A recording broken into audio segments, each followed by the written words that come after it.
Tidak kuasa dihadang petugas Satpol PP Otorita Batam, sejumlah ibu-ibu hanya bisa menangis menyaksikan rumah mereka digusur.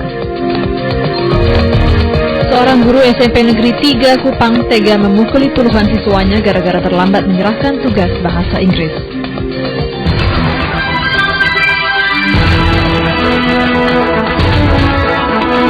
Dari Senayan City, Jakarta, inilah Liputan 6 Malam.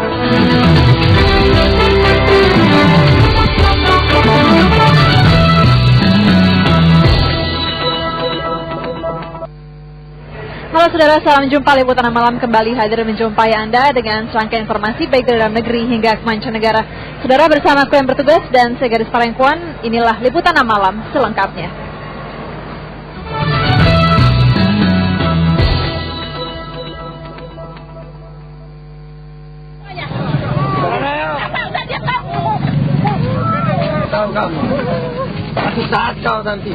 Hanya dengan meronta, menangis, dan histeris, beberapa wanita ini harus menyaksikan rumah dan kios tempat mereka mencari makan digusur paksa.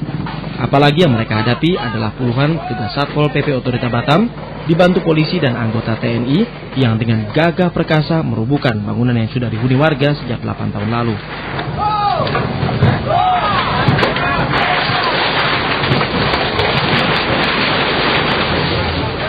Meski mendapat perlawanan melalui umpatan dan teriakan histeris, dalam waktu tidak lama, puluhan unit rumah dan kios yang berada di sepanjang jalan masuk perumahan Putri Hijau Sagulung Batam rata dengan tanah. Setelah penggusuran selesai, pemerintah Kota Batam akan membangun jalan dua arah dan jalur penghijauan di kawasan ini. Warga menilai pemerintah tidak adil karena belum ada perundingan lagi dengan mereka mengenai ganti rugi dan rencana penggusuran. Sebab tahun 2004 lalu, warga pernah dengar pendapat dengan DPRD Kota Batam, Otorita Batam, dan Pemko Batam. Keputusan dari pertemuan itu, warga tidak boleh digusur sebelum ada kesepakatan harga ganti rugi. Kini warga tinggal mendapat puing-puing bangunan mereka yang sudah rata dengan tanah. Mereka tidak hanya kehilangan tempat tinggal, tapi juga sumber mata pencarian. Erwan Buntaro dan Aloysius Aran melaporkan dari Batam, Kepulauan Riau. Saudara, sebanyak 42 siswa SMP Negeri di Kupang, Nusa Tenggara Timur dianiaya gurunya. 2 diantaranya bahkan melaporkan kasus ini ke polisi. Penyebabnya soal sepele, yakni terlambat menyelesaikan tugas bahasa Inggris.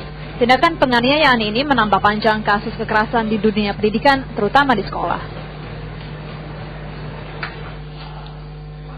Desi Luji hanya bisa tidur di pangkuan ayahnya Frans Luji saat melaporkan kekerasan yang dilakukan gurunya ke Polres Kupang, Nusa Tenggara Timur. Punggung siswi kelas 2 SMP ini masih terasa nyeri akibat dipukul Martinus, gurunya Kamis pagi. Teman sekelasnya Iren Maksinal juga sempat muntah-muntah setelah dipukuli pada waktu yang hampir bersamaan. Dari sekolah tuh masih muntah-muntah sampai tadi pagi. Mas, saat itu ada bagaimana? Rasa sakitnya seperti apa? Sakit sambil nafas. Mereka hanya 2 dari 42 siswa SMP Negeri 3 Kupang yang menjadi korban kekejaman gurunya Martinus. Sang guru juga mengaku melakukannya karena para siswa lalai mengerjakan tugas.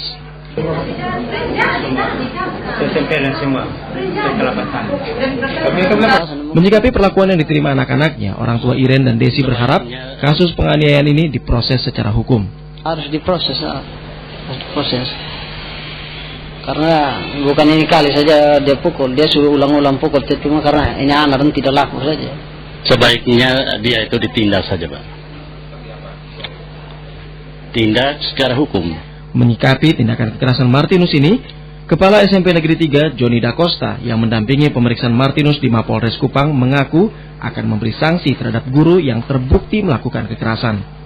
Kalau memang ini dalam proses benar bahwa dia melakukan akibat karena kekurangan guru, ya, kesalahan guru, pasti kita berikan sanksi. Pihak Polresta Kupang masih memeriksa guru Martinus dan sejumlah saksi dalam kasus ini. Jika terbukti bersalah, Martinus dijerat dengan Undang-Undang Perlindungan Anak dengan ancaman hukuman 4 tahun penjara. Didimus Payundore melaporkan dari Kupang, Nusa Tenggara Timur. 4 siswa SMA Wirabakti Bone Bolango Gorontalo tidak datang memenuhi panggilan polisi terkait dugaan penganiayaan terhadap seorang siswi. Sementara itu pihak keluarga tidak terima dengan perlakuan yang dialami korban sehingga harus menjalani perawatan di rumah sakit. Supaya diusut sampai dihukum, Pak. Jangan cuma dibiarkan ini. Jadi terbiasa. Mereka cuma bikin suka-suka dikira cuma binatang. Nyonya Yanti tak kuasa menahan emosi menyaksikan Citra Kadir terbaring tidak berdaya di rumah sakit dengan kondisi luka lebam di sekujur kakinya. Apalagi korban adalah siswi kelas 1 di sekolah unggulan di Gorontalo.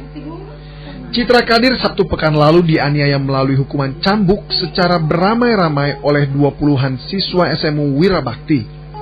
Aksi ini juga disaksikan 2 guru mereka tanpa ada upaya mencegah meski korban sempat pingsan. Diusut terus ini Pak, dan cuma dibiarkan, jadi kebiasaan bagi mereka itu. Terkait kasus ini, polisi sudah memanggil 4 siswa dan 2 guru yang diduga terlibat melakukan penganiayaan. Namun yang datang justru 2 petugas keamanan sekolah bersama seorang anggota TNI berseragam. Mereka hanya membawa surat dari kepala sekolah tentang ketidakhadiran siswa yang dipanggil. Selain mereka, polisi juga akan memanggil semua pihak yang terlibat. Jadi kalau misalnya sekolah itu berdasarkan hasil interogasi ataupun kami tidak segan-segan menindaki kalau misalnya terbukti.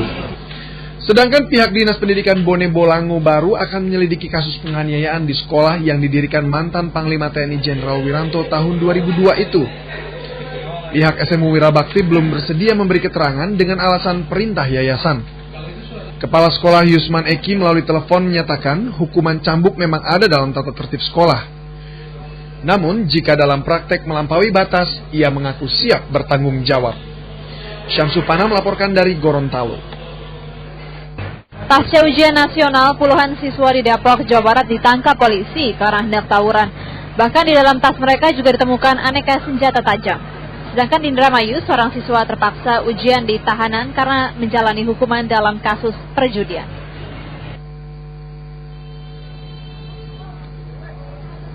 Ujian nasional memang telah usai, namun belum ada pengumuman kelulusan. Para siswa ini sudah bersuka cita dengan mencoret-coret baju seragam mereka. Bahkan puluhan siswa dari berbagai sekolah swasta di Depok ini ditangkap aparat Polsek Sukmajaya Depok karena diduga akan tawuran dengan sekolah lain. Petugas menemukan berbagai jenis senjata tajam dalam tas mereka, namun para siswa itu tak ada yang mengakuinya. Nggak tahu Pak, saya dititipin doang. Tawuran sama siapa? Nggak tahu Pak. Tapi itu sulit siapa sebenarnya? Teman saya tadi ngefoto di sekolahan, saya kan tadi lewat bersihin, terus mengikut. Sementara di berbagai sekolah di Polewali, Sulawesi Barat digelar razia telepon genggam menjelang ujian untuk mengantisipasi bocornya jawaban ujian yang disebarkan melalui pesan singkat. Di Indramayu, Jawa Barat, seorang siswa SMA PGRI 2 Sindang terpaksa mengikuti ujian nasional di Mapolres Indramayu karena sedang menjalani hukuman dalam kasus perjudian. Ujian nasional yang dimulai sejak hari Senin lalu berakhir hari ini. Jumlah peserta ujian di seluruh tanah air mencapai lebih dari 2 juta siswa. Tim Liputan 6 melaporkan. Menjelang hari jadi Gerakan Separatis Republik Maluku Selatan atau RMS, Jumat 25 April, Kepolisian Kota Ambon menggelar razia di sejumlah wilayah yang dicurigai menjadi basis kelompok separatis tersebut. Selain itu, polisi juga melarang perayaan hari jadi RMS. Polisi memperketat pengawasan di beberapa jalur masuk ke Kota Ambon, Maluku. Misalnya di Kecamatan Sirimau. Polisi memeriksa setiap mobil dan sepeda motor yang melintas. Kadang mereka juga menggeledah barang bawaan warga yang dicurigai. Selain senjata tajam, polisi juga mencari atribut-atribut Gerakan Republik Maluku Selatan. Polisi berupaya mencegah perayaan hari jadi RMS hari Jumat 25 April. Dalam operasi kali ini, polisi tak berhasil mendapatkan atribut RMS maupun senjata. Polisi juga menyebarkan foto seorang anggota RMS yang menjadi buron, yakni Simon Saya.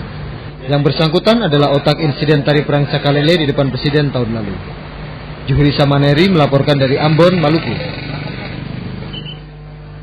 Ratusan ribu pekerja di Inggris Kamis siang waktu setempat unjuk rasa dan mogok massal memprotes minimnya pendapatan pekerja negara tersebut. Unjuk rasa yang digalang para guru itu berakibat aktivitas belajar mengajar terhenti.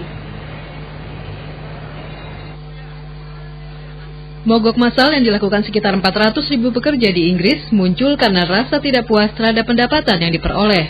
Untuk menarik perhatian, mereka sengaja melakukan mogok massal dengan cara long march di sejumlah jalan di kota London. Selain para guru sekolah yang tergabung dalam Serikat Nasional Guru Inggris dan dosen, mogok massal juga diikuti pegawai pemerintah dari berbagai sektor. Mereka menuntut perbaikan kesejahteraan yang disesuaikan dengan perubahan nilai inflasi yang terjadi di Inggris. Mogok massal yang dilakukan para pekerja ini merupakan yang pertama sejak 21 tahun terakhir. Aksi ini mengakibatkan aktivitas proses belajar mengajar di 8.000 sekolah berhenti total.